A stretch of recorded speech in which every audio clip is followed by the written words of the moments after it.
Okay, welcome. I'm very excited to have my friend Toby today on the podcast.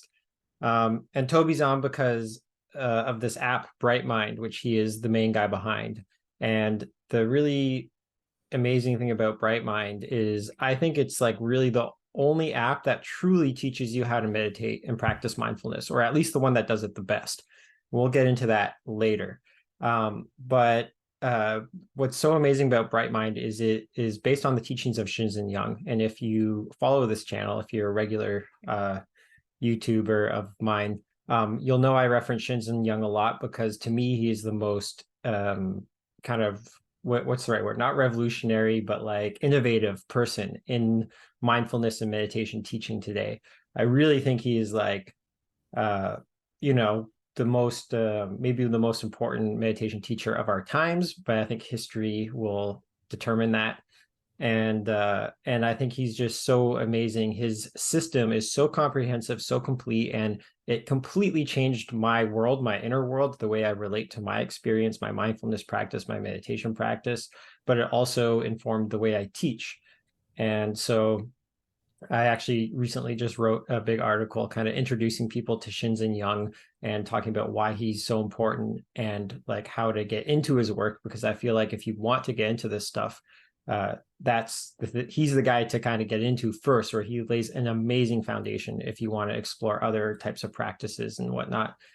And in the article, I mentioned, and Shinzen says this himself, every approach has its pros and cons. And he always said the con of his approach was that it's really complicated. Because he's so comprehensive, he's so complete in what he teaches that there are so many things to learn. And so that's really kind of the con. It's harder to get into. But I really feel like Brightmind solved that problem, whereas Brightmind made it extremely easy to get into because you've really broken down his system into really short, engaging meditations that slowly kind of build out this comprehensive paradigm for understanding mindfulness and meditation practice and all the dimensions of it. And then it allows you to customize it based on what your goals are or what works for you.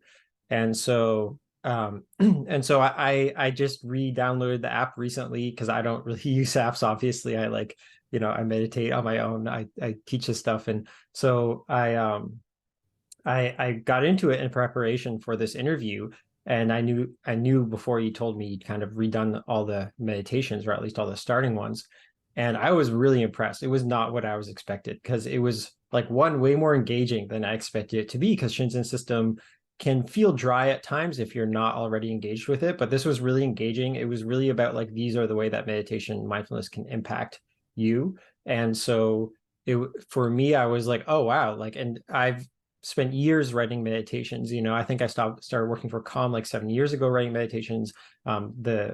Jeff Warren, who introduced us, who we met through, is one of the best meditation writers out there. He's amazing, one of my closest friends.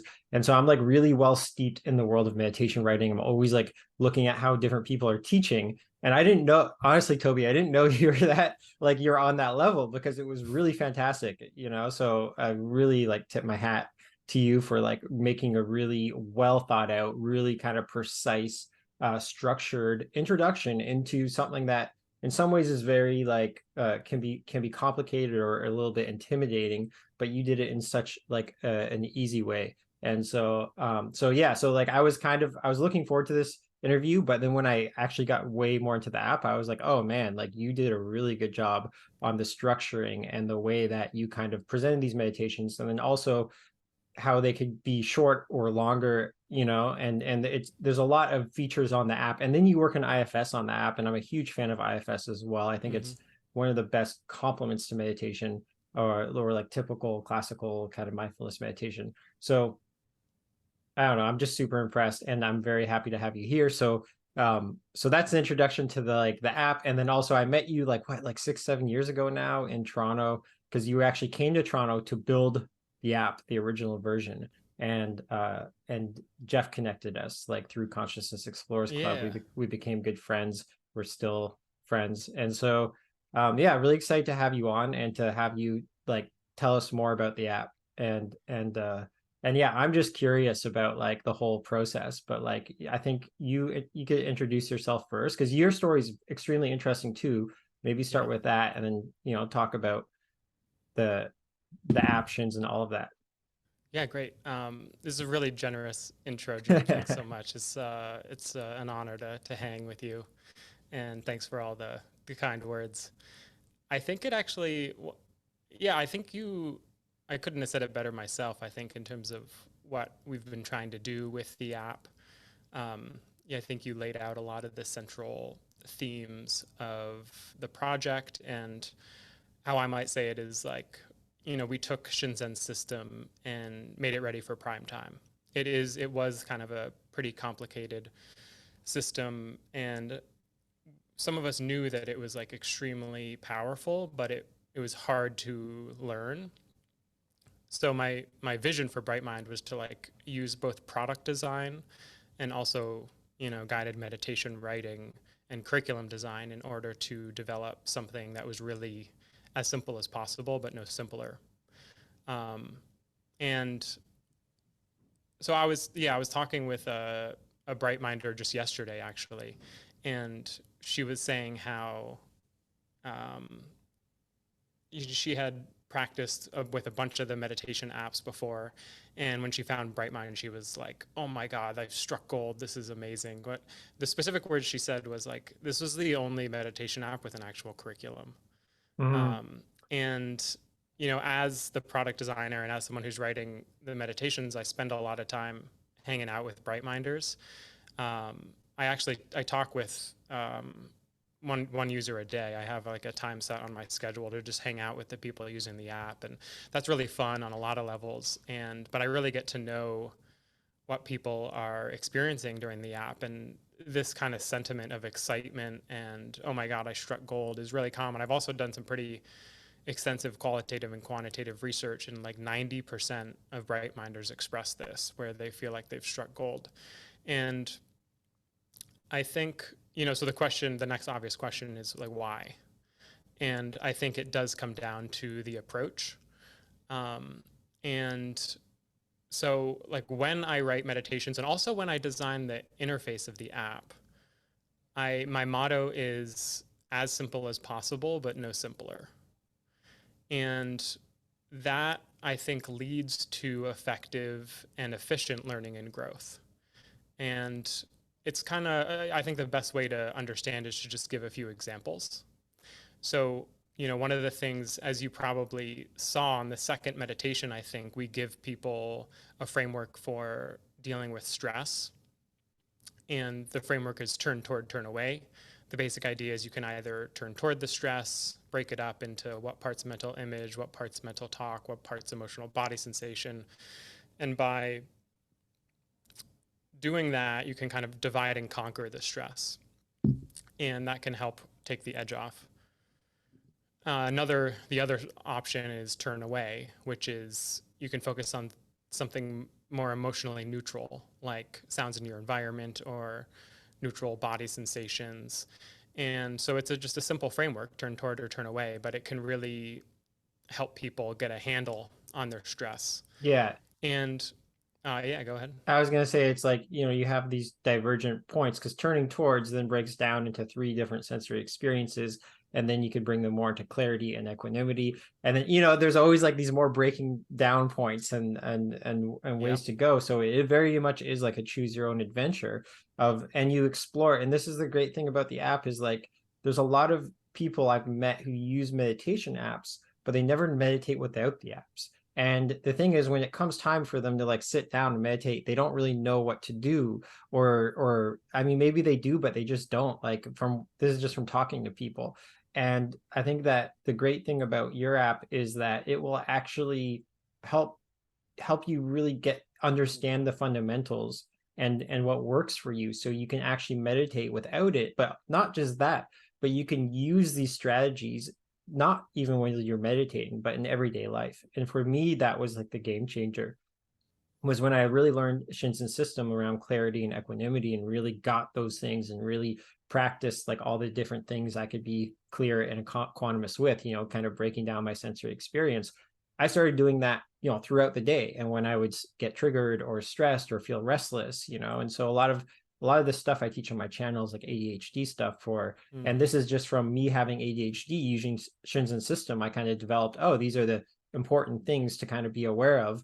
And it was so resonant with people, right? And I don't use a lot of that terminology because I want to make it as accessible as possible on my channel. But what I'm really doing is I'm teaching Shinzen system of like, okay, let's turn towards the restlessness in the body, Mm-hmm. and then like let's try to feel it in more, and then let's be validating of it. Let's bring more equanimity to it, right? So it's very much yeah, it's cool that you are giving people really feeling out like an understanding of how mindfulness can infuse into their everyday life. Yeah. Yeah, that's absolutely. Another example is, we support people in establishing a daily meditation practice. There's a daily guided meditation. You just, open the app and click play, and it's all laid out for you. But we don't stop there. We also offer one-on-one coaching and retreats as well. So one-on-one coaching is with me over Zoom, and the retreats are, we do a 4-hour retreat once a month, and then we're also looking to do an in-person retreat soon. I just sent out a survey about that, and the community is really excited about it. So um, just to step back, these are all examples of, again, as simple as possible, but no simpler. It's like there's, in terms of stress, it's like there's just turn toward or turn away. These things aren't hard to explain necessarily. They're very simple, but they're not so simple that they don't pack a punch, right? We're not throwing out the baby with the bathwater. And um, so that, I think, is a good way of summarizing what the app is about, Mm-hmm. is as simple as possible, but no Yes. simpler. It, And like this lady that I was talking about, that I was talking with yesterday, it really does have the potential to impact. Like, she was dealing with panic attacks for years, and Brightmind's been really, really a game changer for her in terms mm, of um, lessening the panic attacks, lessening the severity. So we aim to deliver like deep transformational practices, the real deal, but doing it both in like a really simple interface and also with the guidance is just extremely simple, but it's still mhm. extremely transformative and can really change how you live your life. Yeah, amazing. I actually have had a few clients come to me with panic attacks, and every Mm-hmm. time we've been sometimes they struggle with them for years, and every time we've been able to get through them to a place where they're having like almost none or at least very mild ones quite quickly relative to how long they've been, tried other things. And it was very much using the same principles, right? It's very much Mm-hmm. using. And so, yeah, it doesn't surprise me that like I actually made a video on panic attacks as well, how to deal with Oh, them. cool. Like, yeah, making these exact principles. Um, so yeah, it's like really yeah, really cool to see like all the like I didn't know you were so involved also with like talking to people every day, and that makes so much sense to be constantly getting that feedback and then Yeah. working that like back into the app and helping that like inform more practices. And oh yeah, the last thing I was gonna say too is like the what I love about Shinzen system and of course the app is that it just highlights on like what are the most effective parts to learn about meditation, like the most effective one. And when you encounter most apps or styles of meditation, they focus mostly on concentration, which is one of the things that can be very helpful, but it's also one of the things that people struggle with most, that can be most frustrating to try to learn, especially given the culture we live in that is not a concentration oriented culture, right? It's a very like fast paced, move your attention around. And so I found a lot more success personally, and I'm sure it's the same, like where I focus more on equanimity and clarity. And then naturally, as you work through, you become more clear about your inner experience and more equanimous with it. The concentration comes naturally, right? It's like Mm-hmm. I never do well, so I rarely do concentration based practices where it's the main focus of my practice, and yet my concentration has dramatically improved from focusing more on the clarity and equanimity, my kind of inner experience being with sensations in the body. That's interesting. I think there's two pieces there. One is, um, it depends on how you define concentration. But if we're going to take a loose definition, I think you're right that, I mean, historically, I think concentration is best taught in the context of a retreat, but to try to teach concentration in a daily meditation practice that only lasts 10 or 20 minutes is a tall order. And Mhm. so you're right. I think it does make sense to lessen the expectation on concentration with the daily practices. And, if you go on like a weekend or week-long retreat, that's when you can really delve into the concentration style practices. And it's more appropriate, I think, to Mhm. save those practices for then. But I would also say that, part of the way that I set up the techniques and the practices is that it also does facilitate at least a certain type of concentration. Mhm. As you can concentrate on a variety of sensory experience as opposed to just one sensory experience, and that's still concentrative. Exactly. So I think people still get this hit Well, of it's concentration and the thing is, focus, oh, of but course, it's different. Yeah, it's implicit, not explicit, right? Where it's right. like, I mean, it's somewhat explicit as well, but it's more like you're not just being like, I'm just here trying to concentrate. You're actually looking at sensory experience. You're looking at all these different things that are actually more engaging, more interesting. And I think this is Yeah, the thing was that like, typically concentration practices is like on something very like the breath, is the standard, but there's other ones as well where they just get they can be really boring and torturous. It's like yep. I have ADHD. I've long had ADHD, and I really I feel like I did a lot of concentration based practices, especially when I was younger, and didn't feel much progress. But then I felt when I shifted to Shinzen system, and then I brought in the clarity and equanimity, suddenly I was progressing in concentration, although that wasn't like the it's always, I mean, if you're doing meditation, it's always concentration. There's always going to be a factor, but it's like you can kind of adjust for like how much of the practice is focused on that versus other kind of aspects, right? Like there's always a breakdown. And so I Mm-hmm. concentration would never be the explicit focus of my practice, but it would very much be implicit in it, and it's typical of a Vipassana practice, right? Like mindfulness practice. Mm-hmm. Yeah.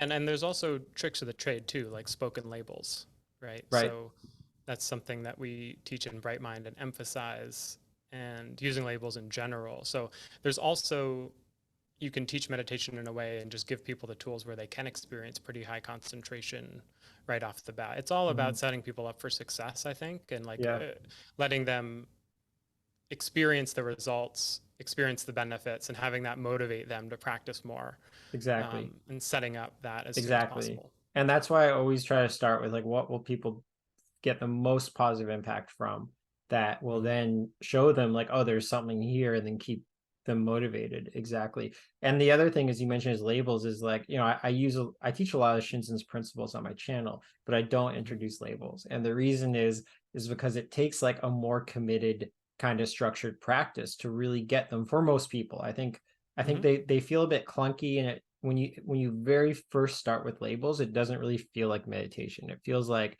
some weird like because you're trying to remember like okay do I but then once you get it once you get the labels, once it becomes comfortable, it's like it's awesome. It's such an awesome way of practicing, and it did take me a while. I started with them and I was like I don't like them, and then I went back to them and then I really got them. So it's great that like if people are interested in labeling practice, I think that's another thing is that it can be difficult to get on your own, but I feel like with the app it's a perfect introduction. Yeah, exactly. I break it down, and um, the learning each day is just, it's just very, um, it builds. So Mm-hmm. you just have to learn a little bit each day, and then you look back after a few weeks and you're like, holy crap, I know a lot. This, I didn't even notice me learning this much. So that's kind of the vision behind it too. Yeah, so I'm curious what like okay so what was the like from what was the learning curve in the app, right? From what when you first started and was like, oh, this is what how I want to teach people meditation versus where you're at now. Like what do you think was like the major like learning where you were like where you really refined your teaching approach? Good question. And I also realized I never answered kind of my background. Should I go into my background first or go Yeah, into yeah. No, this let's hear it because next? it's interesting. Okay, cool. So, I mean, there's so many things to mention, so many versions of this story, but I think what's appropriate to mention here is I grew up in rural Vermont, like in the forest, and I think that that was a very impactful part of my mind. Nature is kind of the original mindfulness teacher, and I had some very significant experiences as like a 12-year-old sitting in the woods. I was really blessed to have a neighbor who knew some basic meditation instructions. And so, I was instructed when I was like 12 to like pay attention to the sound of the wind. And if your mind wanders, come back. And I had some very impactful experiences as a young kid. And I was just generally interested in spirituality um, because of that childhood in nature, I think. And fast forward when I was in my early 20s, my health totally fell apart. I got chronic Lyme disease, which for me resulted in uncontrollable physical pain throughout my whole body. And I had to take time off of school, and it was a pretty stressful experience. And during that time, I met Shinzen, who we've talked a lot about, and he um, very much inspired me. That was the beginning of the end. I was like, holy crap. What he presented was just so comprehensive and precise and practical, and it was totally inspiring. And so I immediately started practicing a lot. And around that time, he was also encouraging his students to start teaching. He really started to push that. And so I just kind of hopped on that bandwagon and starting teaching what I knew, even though I was, just getting up to speed myself. And um, went back to college and did an independent study in like meditation teaching, which was fascinating, that Shinzen helped me with. And after college, joined a monastery. That's where I really cut my teeth, and spent many, many hours every day So, practicing, and worked one on one with the teacher and so this is experienced like a deep modern concentration. monastic. It was a modern monastic academy, Yeah, right? the name of it is Maple. These Hmm. days, they've gone through a few different brand transitions, but yeah, it's called Maple now, or the Hmm. Monastic Academy. Hmm. It's in Vermont, Right. and um, so that was really transformative. And it became, I mean, I was basically looking to leave the monastery, and the opportunity to work on the app came up, and I was like, oh my god, this is a dream job. And so I took it, and that was like 7 years ago, and I've been working full time on this app ever since. And the reason that I've been so dedicated to the project is, I think, one, early on in my learning about meditation, Shinzen was one of my first teachers, and he he talks about leveraging technology in order to teach meditation all the time. And so I never even really thought of like meditation and technology as things that are separate. I just thought, oh, technology is a tool, we can use it to help people. Hmm. So Shinzen always kind of fused these two worlds, and I always thought of that. And I knew that I wanted to teach meditation is incredibly fulfilling, and like it's just so great to be able to genuinely help people and to give people real tools that really help them live better lives. And so I knew I wanted to do that. And the prospect of utilizing technology in order to scale, in order to impact a lot of people, is incredibly exciting. So that was why I started working on Brightmind. And it kind of, we can weave into your next question, which is what were the learnings that have happened over the years in producing the app and writing the content. Um, there's so much that I could talk about. Half my job is basically user experience design research. So we do a lot of recorded interviews with people that have never seen the app and just watch how they interact with it, and qualitative surveys and interviews with power users. I do so much thinking about the experience of the app, and we've done over 100 projects, research projects. So there's a lot that I could talk about. But I think some of the most interesting and exciting insights. Probably the biggest one is the decision of whether the app experience is a library or a journey. So what I mean by that is a library experience is what most content apps are, and especially in the meditation world, there's a bunch of different options, and you can explore a large library of Mm-hmm. content. The journey experience is where there's basically no choice, and you just follow along on a journey. Now, obviously, there are pros and cons to both of these approaches. One of my favorite perspectives that I got from Shinzen is there is no best way to teach meditation. Mm-hmm. There are simply pros and cons of Mm-hmm. approaches. So Mm-hmm. I just love that. It's very humbling, and I think a lot of meditation teachers should just realize that there are pros and cons. And can we just talk about the Yeah, pros and well, that's cons it. rather than, It makes you look at yeah, it different, which makes you a better teacher, right? Because if you're like, I'm teaching the best way because this is how my teacher, or this is the best yeah, lineage, then you're not examining and looking at the pros and cons of that yeah, style, right? exactly. Yeah. Because teachers should be aware of the disadvantages of their style. Like I'm Mhm. well aware that, yeah, I mean, exactly. So the after we created versions of the app, we've rebuilt the app like 4 times at this point. We've created versions of the app that are more library, and we've created versions of the app that are more journey. And at this point in time, I'm firmly in the journey camp. Mhm. And the reasons, there's two main reasons. One is people seem to really like it. Mhm. Again, I do a lot of interviews with users, and very, very strong signal of people saying, I love how I don't have to make a decision. I just Mhm. open the app and press play. Like, I Yes. don't know about meditation. Like, I may know that I'm interested in like stress reduction, but like, that's all I know. Like, can I just tell you that and then have you take over? Um, so people just like the simplicity of just tell me what to do.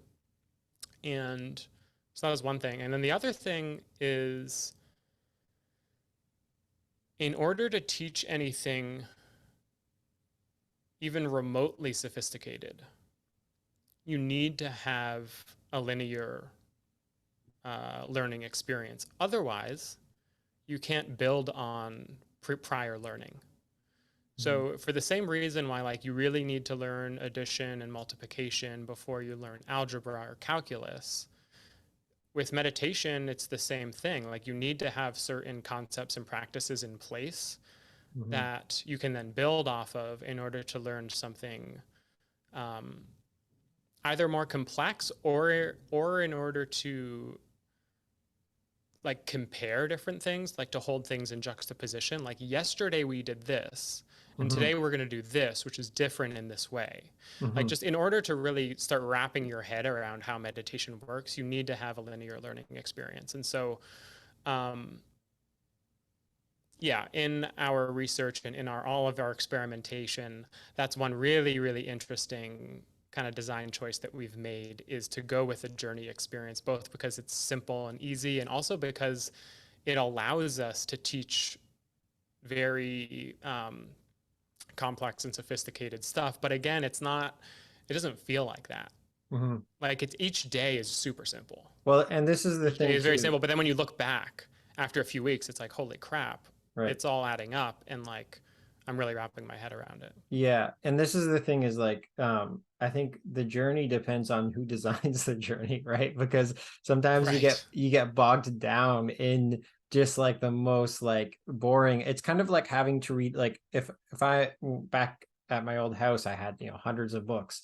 And so I would like jump around and like because if I found a really good book, I would read it right through. But often the books had some information I was interested in, some I'm not. Yeah. And so it's like if I just have one book, I'm just going to read it through. If I don't have, now I'm kind of nomadic and I just travel. And so I have very few books. And so I mean I have lots of digital books, but like when you have a solid book. And so just not having that choice is actually really focusing, because you don't waste all this energy on like, should I be doing this one or could I be doing the other one, or which one's the right one for me? And I find it's really helpful because that's what if you're turning to a meditation app, you're turning to learn, and it's really, it really is the long game, right? It's really teaching you, it's really building out a really comprehensive, uh, not just understanding, but skills, like comprehensive set of skills that can then be applied as needed in your everyday life. And like, I think this is the other thing is like, as a therapist, my goal is to get people to the point where they don't need me anymore, right? Like that's the whole thing. Right. Is like, and I feel like I've gotten a few people there, and then also some people they don't need me anymore, but they still find it helpful. It's not going from a need, but it's going from like, no, this is still helpful, right? And so I think it's really the same with your app, where it's like you're building out the understanding so people actually won't need the app, but it doesn't mean they just because they don't need it, it doesn't mean it can't still offer value, right? Yeah, that's a really interesting point. And I think, oh, first of all, some people really do like guided meditation even deep into their practice, years into their practice. And I actually think that that's legit. Mm-hmm. Even to this day, I do guided meditations. I think there is still Yeah, value there. one of And yeah. um, that's also the vision for Brightmind is like, how do we create a suite of products and services that support people in a lifetime of practice? Mm. So the app is actually just one part of it. And that's also why I've been really excited to launch one-on-one coaching and retreats. And also we just launched community sits. So we just sit together every day and it's so sweet. There's usually just a few people, but it's really wonderful to every day log on and be able to sit with other Brightminders. So there's also, I'm trying to, um, again, come up with like offerings that will be valuable for folks, even if, they do grok it. They maybe have a practice or five that they really get and they want to continue doing. Okay, so how else can I support them? Mm-hmm. Let's just sit together every day to help with accountability, or let's go Mm-hmm. on retreat together. And so I'm also trying to think outside the box in terms of, or outside of the app, literally, in terms of how can I support folks in establishing a lifetime of practice. And also, like, a lot of my coaching clients, it's very intermittent. It's mostly as needed, and some of them it's like once every 6 months we talk. Mm-hmm. So it's like they mostly don't need me, but like every 6 months, it's like I don't know what to do when this happens. I'm going to talk to Toby. Mm-hmm. So I'm trying to create this like very organic, kind of adaptive, supportive framework for the community. Yeah, that's awesome.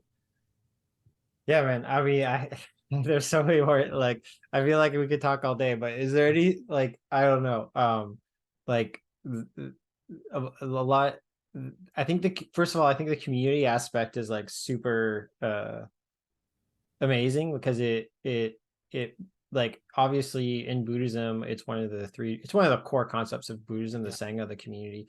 And I found it to be so important with not just accountability, but just something about feeling. I mean, accountability is huge, where like and even if you don't talk to people, it still feels like the sense of like togetherness, which is a very different feeling than being alone. And I feel Yeah. like being meditating in that feeling of togetherness is very powerful. Like there's something about it. And because I mostly meditate alone. And when I get to meditate with others, I'm like, oh wow, there's something so much more like I feel more a part of the world, you know?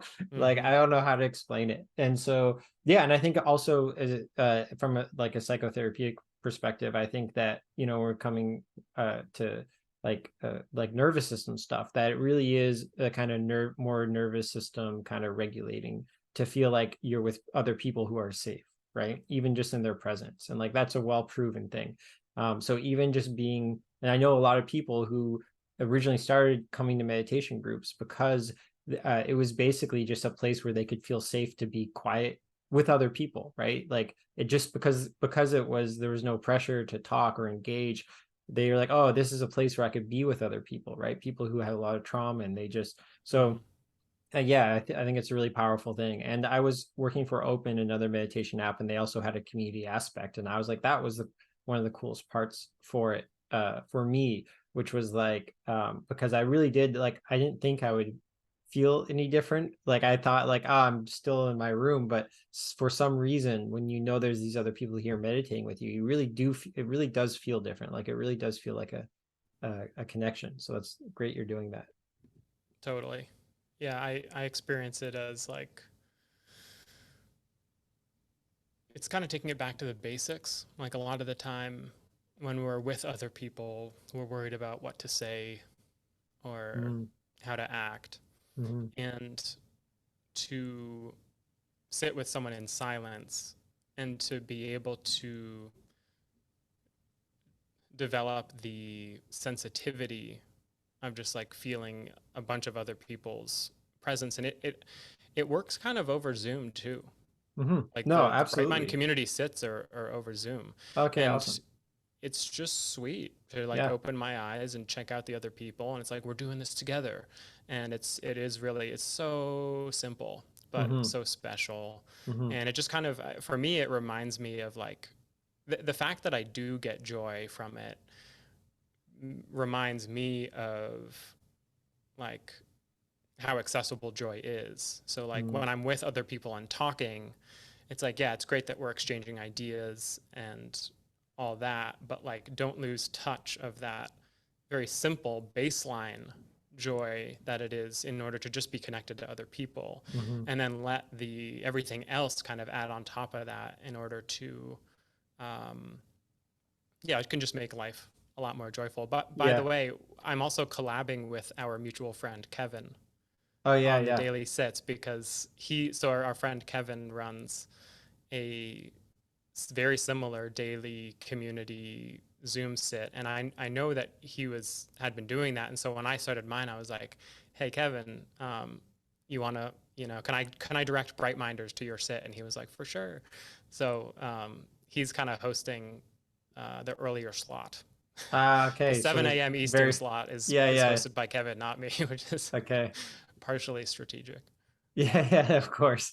No, that's awesome. And yeah, like you said, it was like bringing it back to first principles. And I was thinking like, oh Yeah. yeah, you know what, there's this simple thing about, and this has become like a popular thing where people will do these online study together things. There's like even an app dedicated to Yeah, this where it's like, I've okay, heard I need that. to study for a test, but I get distracted when I study alone. So they'll literally study with like video on them with someone else there, and they'll just say hi at the start and they'll say bye at the end, but just knowing that someone else is there studying with them helps them focus better. And I find the same Brilliant. thing even when I meditate over Zoom, right? Totally. Where it's like knowing that these other people are here with me, it makes me one, like not even consider like not sitting for the whole a lot of time. Like, you know, Yeah. normally if I do a practice on my own, I do like 20 minutes, but the CEC sits, we do those over Zoom as well, Consciousness Explorers Club, of Right. which Kevin is one of the teachers as Yeah. well.